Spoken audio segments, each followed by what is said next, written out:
Hello, Mets fans. It is Saturday, April 18th, 2026. We are still in the north side of Chicago, Illinois, at Wrigley Field, home of the Chicago Cubs. Wrigley is 110 years old this year, just 1 year younger than when Bilbo Baggins left the Shire for the last time. I am the Mets head, talking all things New York Mets, with a preview of Game 21 and Game 2 versus the Chicago Cubs. If you enjoy my content, I ask that you please like and subscribe to the Mets Head,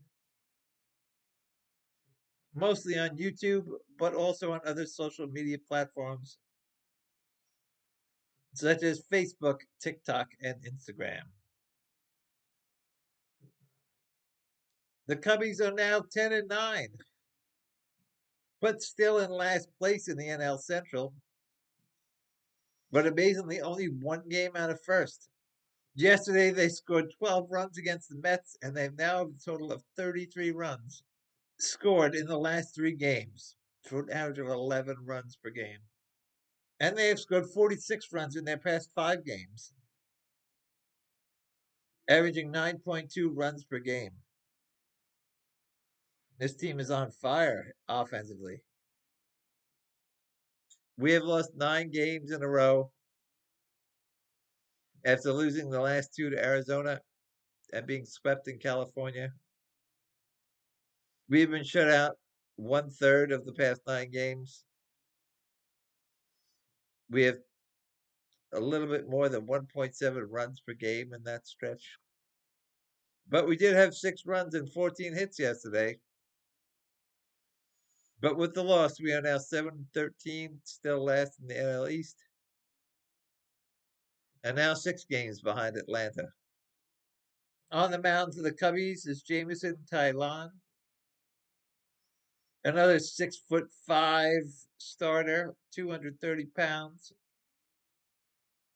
34-year-old veteran right-hand pitcher. He has pitched in 226 games to an 82-61 record, a 3.88 ERA with over 1,000 strikeouts in over 1,200 innings pitched.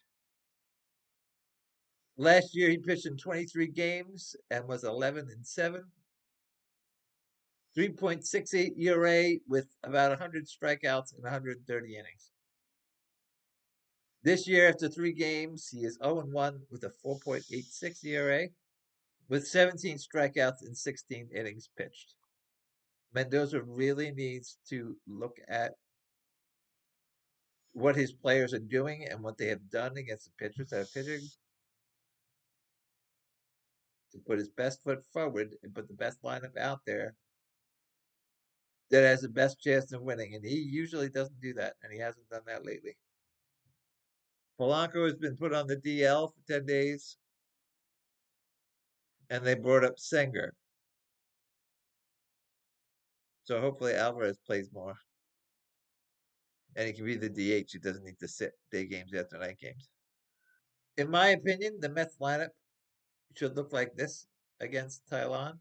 Carson Bench should not be leading off again. Put Bichette to number 1. He is batting .226, but he's batting .375 against Taillon. Lindor had a decent day yesterday, raised his average up to 200.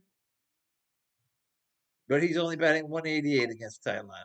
Batting third, who I see as our best hitter out of the guys we have, is Francisco Alvarez. He's batting .294 with a .959 OPS. He's also 3 for 5 against Taillon. Bat him third. Reward him for being the best hitter on the team right now.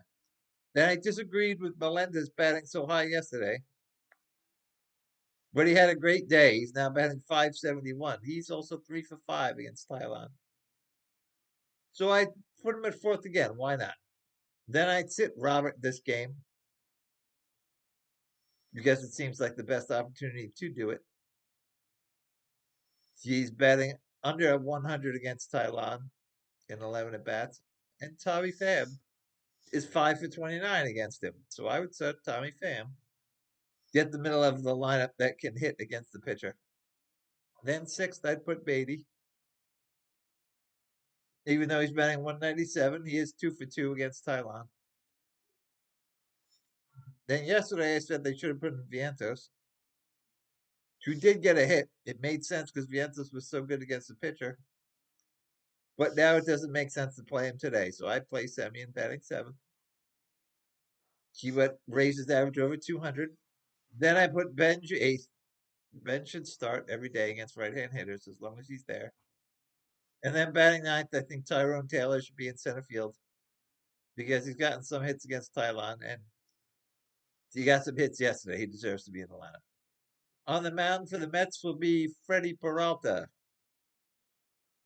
our number 1 pitcher from the Dominican Republic. Last year was his best year. He pitched 33 games with 17-6 with a 2.70 ERA and over 200 strikeouts for the 3rd year in a row. This year so far,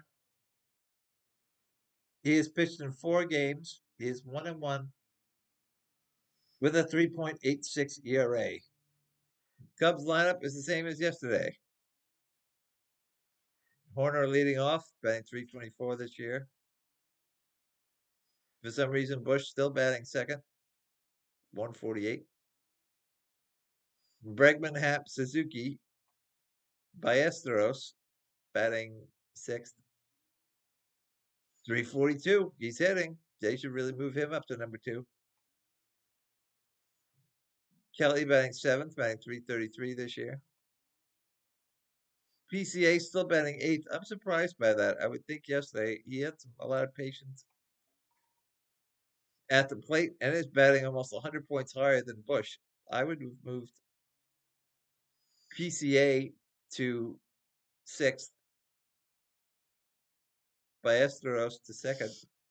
Move Bush down to 8th. He's not hitting. And then Swanson 9th. Cubs also have Michael Conforto,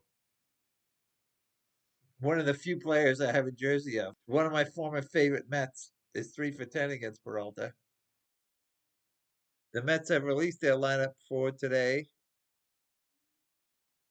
Carson Benj leading off for some reason. I do not know why. He is batting 158 and has never seen this pitcher. Makes no sense. He's not hitting. Let's not move him up to the lineup. He doesn't need to be rewarded. Bichette is batting 2nd.